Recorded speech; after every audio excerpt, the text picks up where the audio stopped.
Chocolate series 5 date almond chocolates. ఇది నాకు happiest chocolate అండి. ఎందుకో లాస్ట్‌లో చెప్తాను. చాక్లెట్స్ కోసం ఫస్ట్ మనకి ఎన్ని చాక్లెట్స్ కావాలో అన్ని డేట్స్ తీసుకొని మధ్యలో కట్ చేసి లోపల సీడ్ తీసేయాలి. తర్వాత బాదం తీసుకొని డ్రై రోస్ట్ చేసుకోవాలి.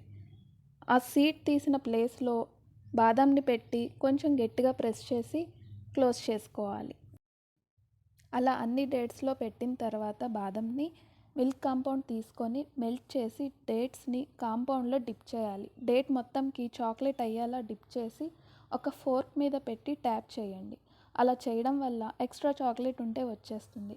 అలా అన్నీ చేసి ఒక బటర్ పేపర్ మీద పెట్టి 10-15 మినిట్స్ ఫ్రిడ్జ్‌లో పెట్టి తీసాక సర్వ్ చేయడమే అండి. ఎంతో టేస్టీ అయిన డేట్స్ ఆల్మండ్ చాక్లెట్స్ రెడీ. ఇది హ్యాపీయెస్ట్ చాక్లెట్ అని ఎందుకన్నానంటే మా పాపని డేట్స్ తిను అంటే అస్సలు తినేది కాదండి. ఇలా చేసిస్తే బాగుంది అని హ్యాపీగా తినేసింది.